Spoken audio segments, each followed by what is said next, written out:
Again, he is up on the day, but if he makes this call, he's going to be down. Taking his time.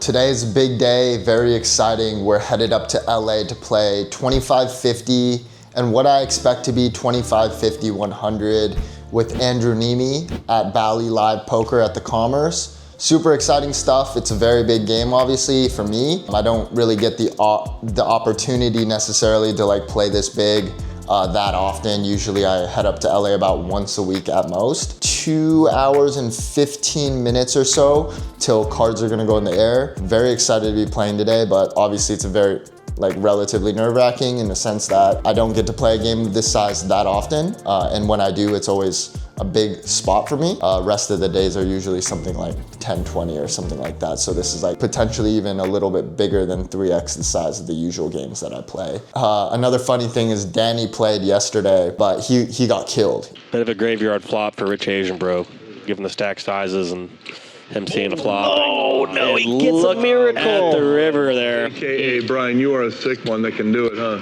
Oh, wow. And you don't even go for the ace, you take the really rare 10. Danny got crushed yesterday for like 21K or something. So hopefully we can get some revenge for Danny, win 21K or more, so that way between the two of us, at least we're fucking profitable in this thing. One really big thing that's different about live streams and regular games is how the players play. In public cash games, generally speaking, players aren't willing to make really big calls, aren't willing to go for really big bluffs. But on stream, because everything's on camera, people like to be the hero on stream. I think even passive players are much more willing to pull the trigger in a lot of spots. So that's kind of one adjustment that I see a lot of players that maybe never have played on stream kind of need to like get accustomed to, is just like guys just more willing to put money in when they don't have something that good, regardless of whether that's as a bluff and regardless of whether that's as a call. We want to get in the mix, we want to do some shit, we want to, mix it up, and I think streams are amazing for that because there's always side games, there's always a lot of action, and you can definitely count on me, hopefully, to bring the action today. All right, so we just hopped in the car, headed to the Commerce now, gonna be there hopefully on time. You guys might see me now, especially if you just started following me and being like, damn, this kid is only 25, playing 25, 50, 100. I sure as hell would have thought that when I first was starting out, like, damn, this is crazy, this isn't achievable. I will say, like, it can happen a lot faster than you think, and it happened to me a lot faster than I thought it would. When I was 20, 21-ish, when I came back home from college, summer breaks and stuff, I would play like these $5 home games with my buddies. I would do relatively well in those games. I think I was probably the biggest winner out of like the 5 of us or whatever that were playing the $5 buy-ins.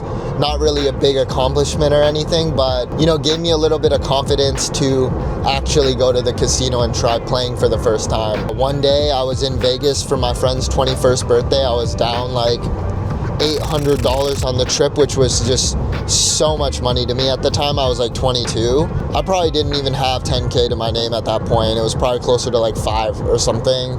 So like this is a large piece in my net worth I've just burnt playing blackjack and table game. I decided on the final day, I was like, let me just try poker and see what I could do. There was a 1-2 game running at MGM. It was like a $300 buy-in. Sit in that game, run super, super hot. I made quads for a high hand, and I think I ended the session up almost like something like $800. I'm not even sure, to be honest. All I know is a really good win for 1-2, and it ended up pretty much getting me almost unstuck for the entire trip.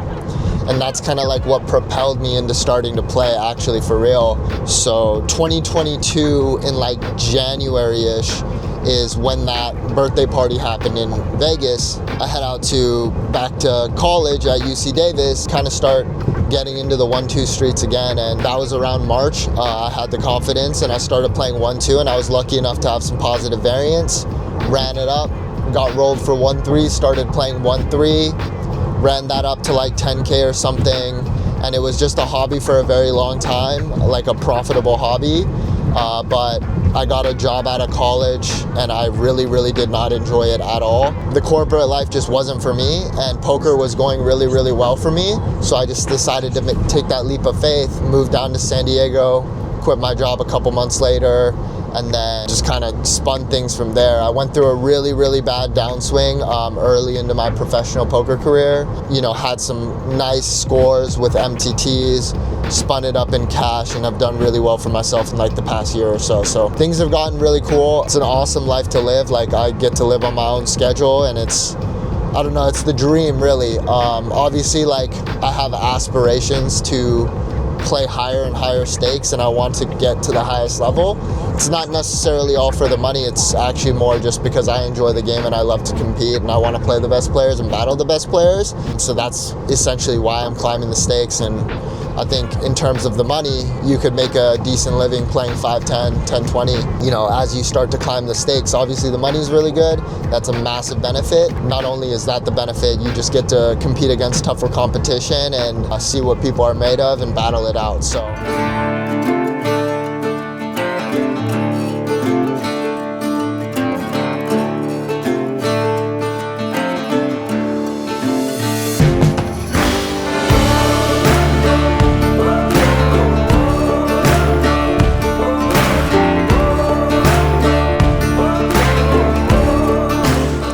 If you ever wondered what 40,000 USD in chips looks like, this is what it looks like right here.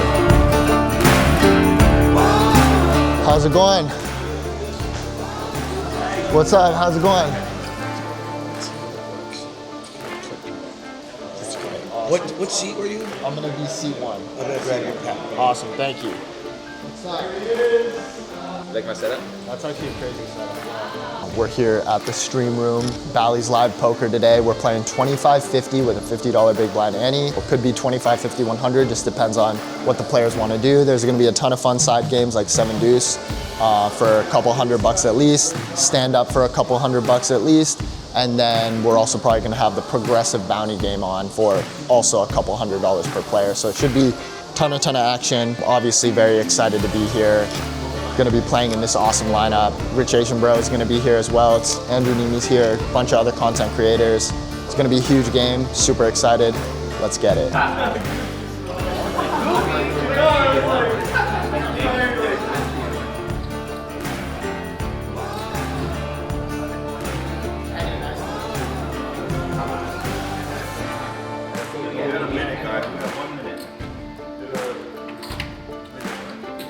All right, guys, starting in 1 minute. So we're off to a pretty rocky start in this stream so far. We're down 1.2K really early on in this session. Then the first real spot of the stream comes up. We see Dan open from +1 to $200, and we have pocket sixes, so we make a standard defend in the big blind. The flop comes queen 7-4 with 2 diamonds, giving us some backdoor opportunities here.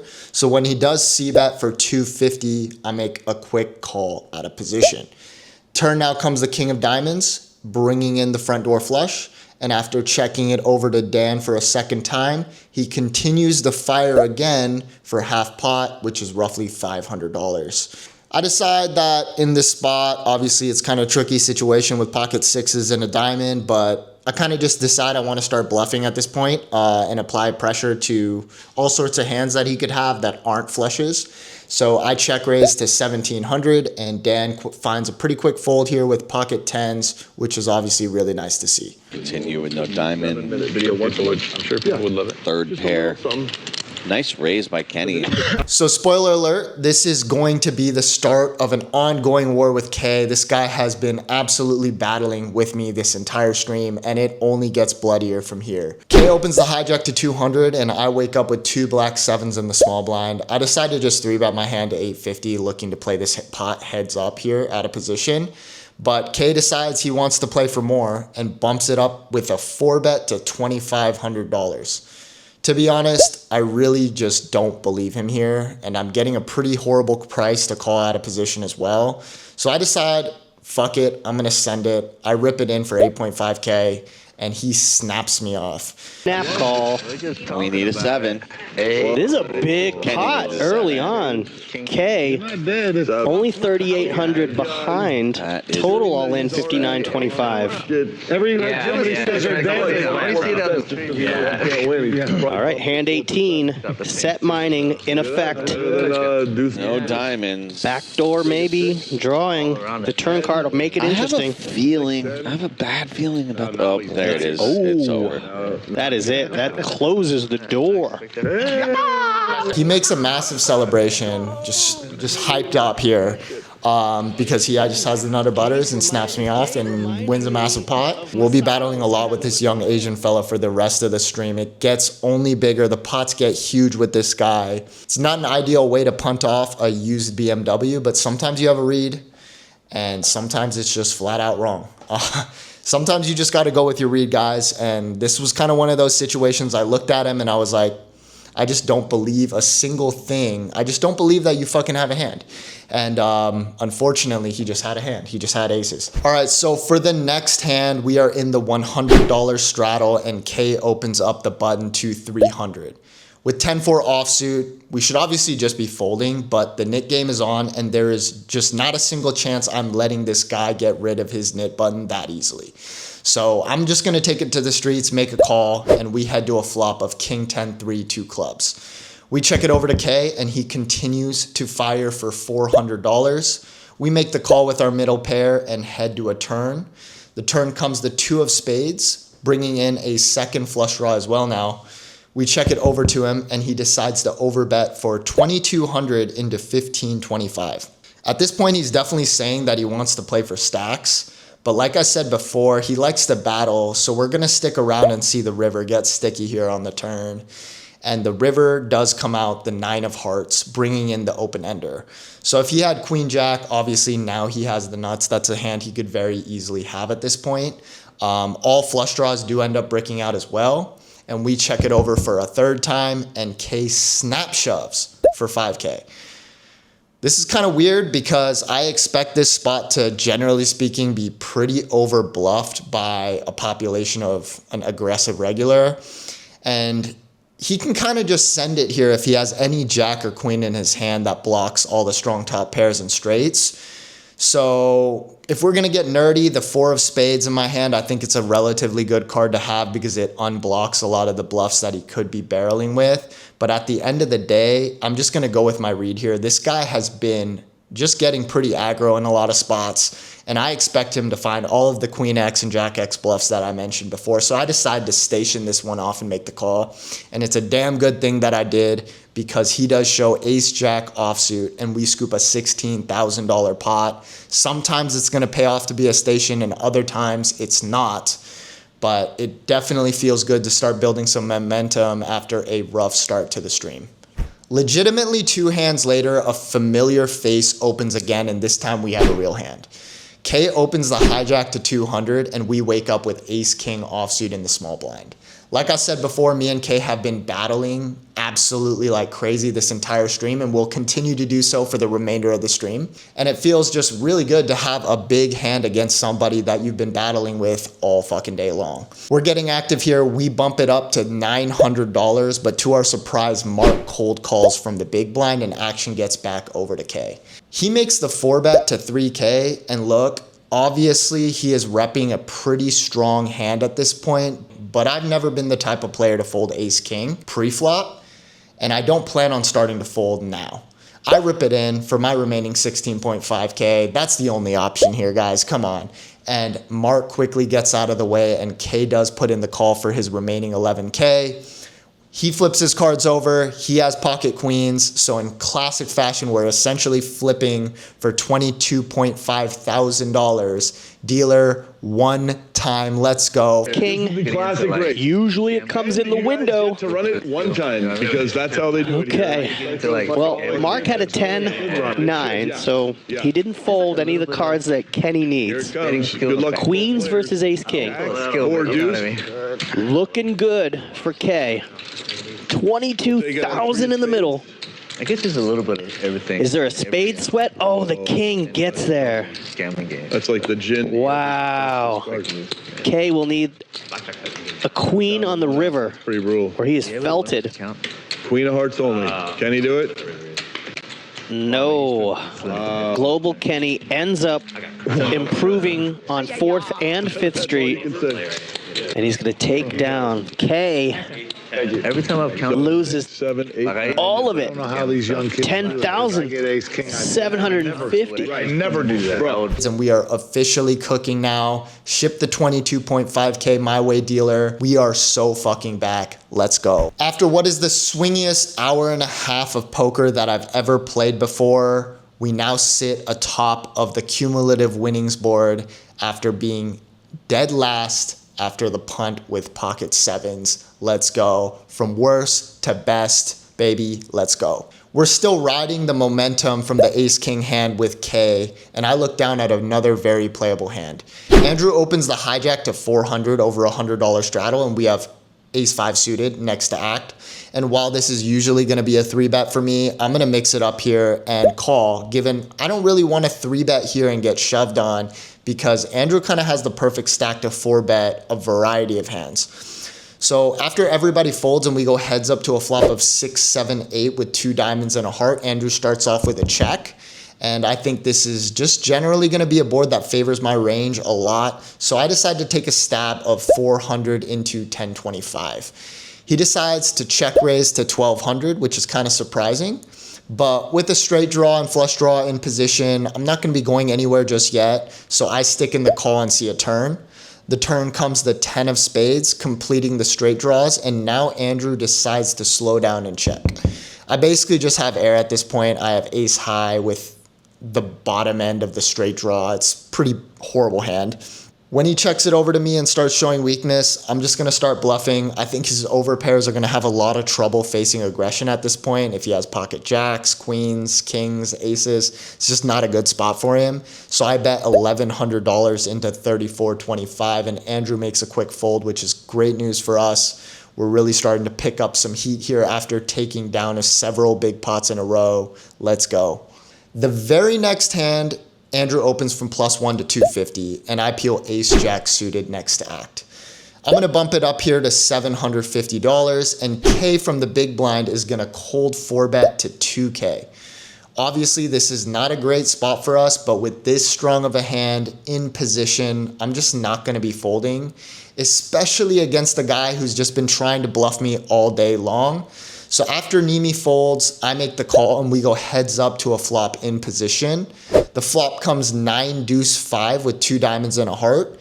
K decides to fire out for 2K into 4.3K. And I think this hand we should be calling a decent amount of the time, given that we have a ton of backdoor opportunities, 2 overcards. There's a lot of things going for us. However, there isn't a ton of playability left behind with K, since he's only leaving himself around a pot-sized bet on the turn. So I decide to make a rather tight fold on the flop, give him this one, move on to the next hand. Unfortunately, though, he was just straight up bluffing us with Jack 10 of clubs, which we are dominating, but I do imagine it would be pretty tough for us to stick around on the turn or the river unless we hit a pair or turn a flush draw. All right, so it seems like we're about halfway through the session now. Started off super rocky. I had a really big hand where I completely punted. K opens, late position. I 3-bet pocket sevens from the small blind to like 850. And then he 4-bets in position of me. I just thought I had a read on the situation. Clearly I was wrong because I 5-bet jam sevens right into pocket aces.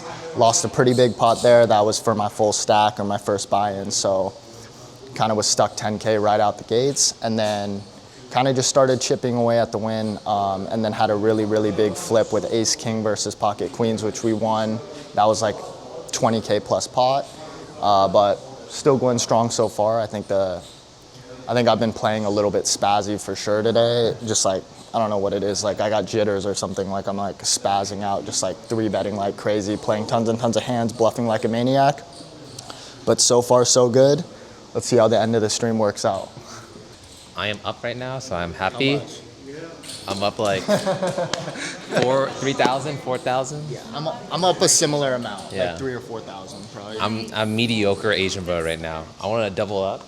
Oh, This next hand is an absolutely wild one. There is a $100 straddle on and Rich Asian Bro opens in the hijack to $300. K flats in the cutoff and we look down at ace jack offsuit in the big blind.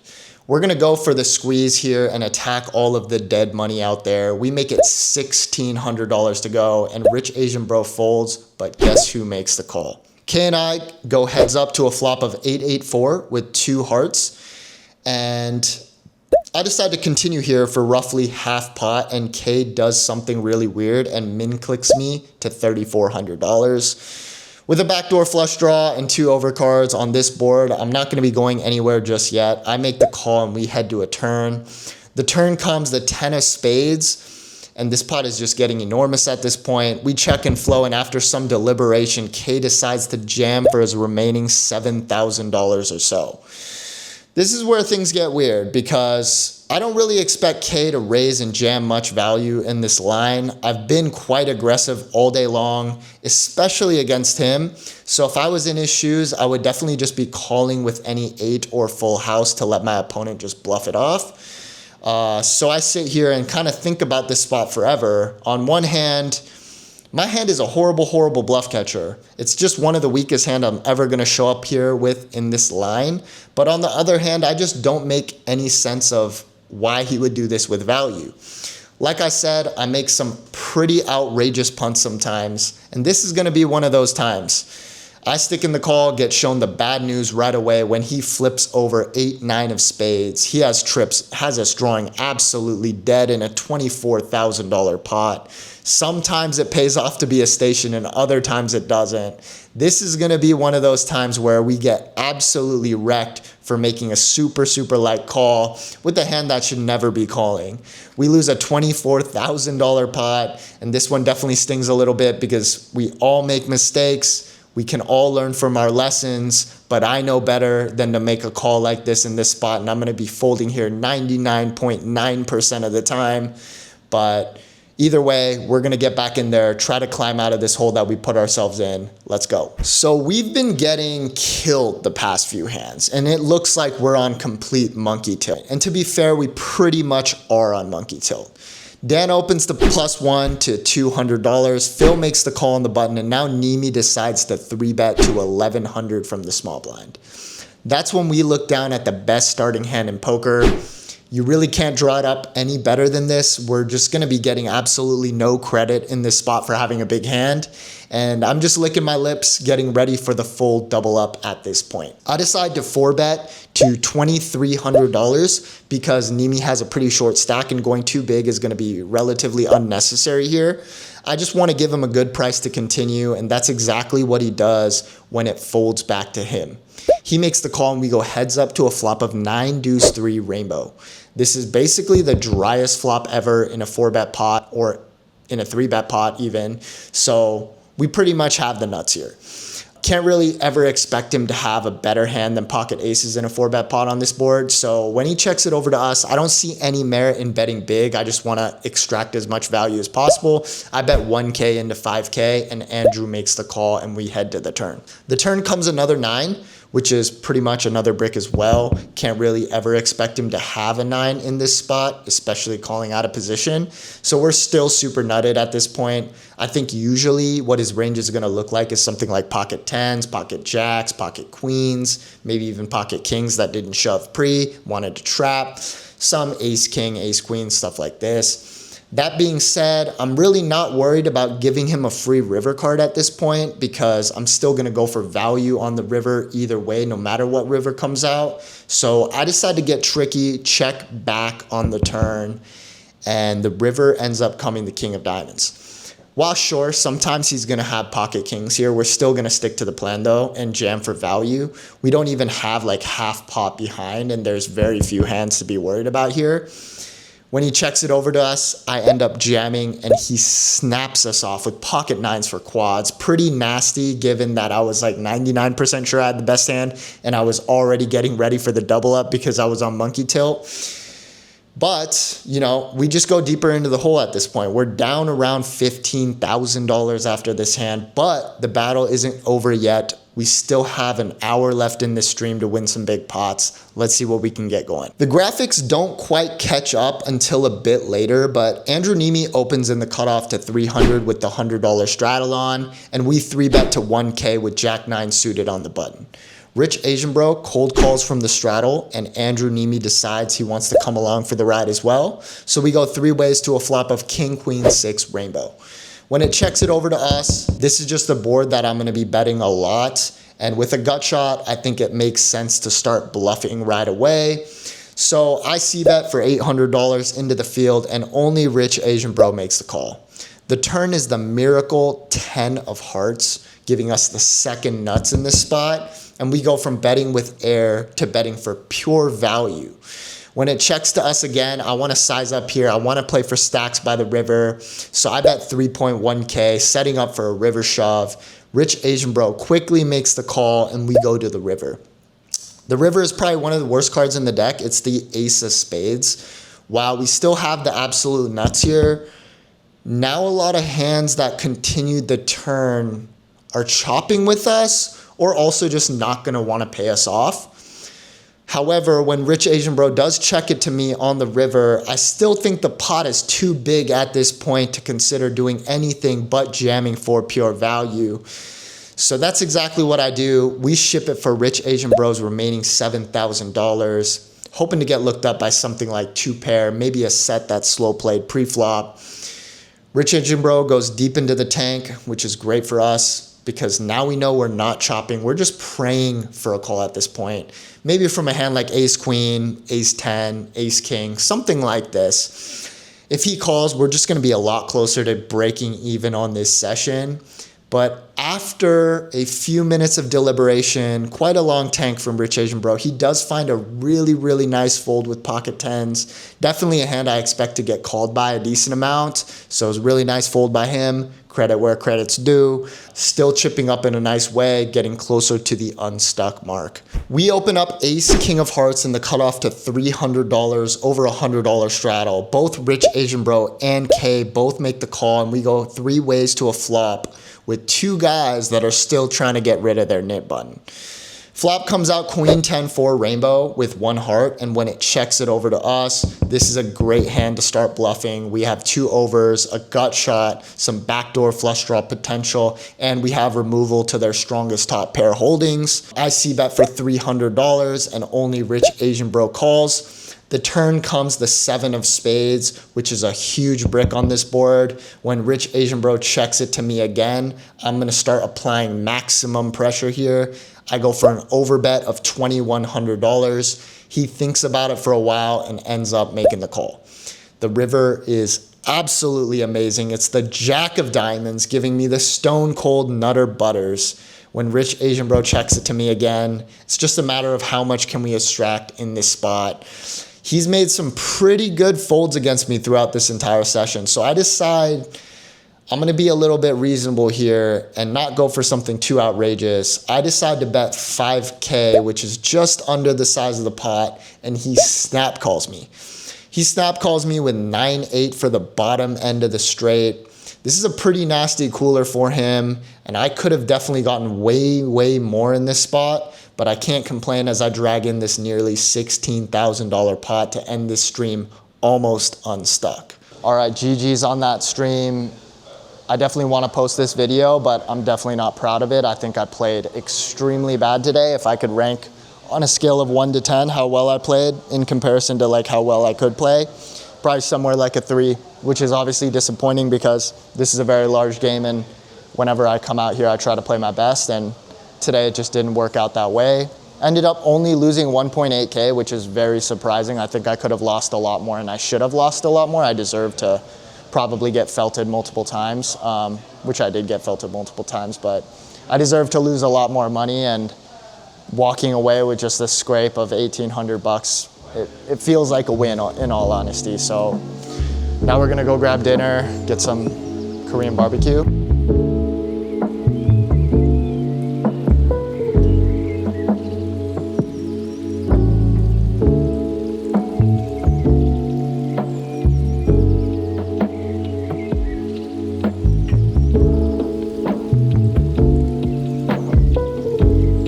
so just got back to the crib. Gonna go to bed soon. It's literally 2 a.m. You know, today's session was absolutely epic. It was just, the swings were insane. It was just a straight up roller coaster. Started off down, went up, back down, went back up. I think, you know, if I could take anything away, like just punt less, essentially. Like I had 2 really big punts today, and that's where things went wrong. And for things that went right, I think I was aggressive in a lot of good spots. I just think learning to reel that back in and just like not punt it off in certain spots is gonna be what I need to focus on moving forward. Yeah, I mean, it was an insane session, got involved a ton. It was a ton of fun to play just because like whenever you're always involved in big hands over and over again, there's never a dull moment in those types of sessions, because other sessions you're pretty card dead and not much is happening for you and you're not getting involved. But at least what I could say is I was getting involved a ton today. You know, I hope you guys enjoyed this video. I hope you guys enjoyed the epic session, but just stay tuned because next week is gonna be even more epic. Promise you, we are super, super thrilled to be starting on this long form stuff, and the videos will only get better and the games will only get bigger. Let's go.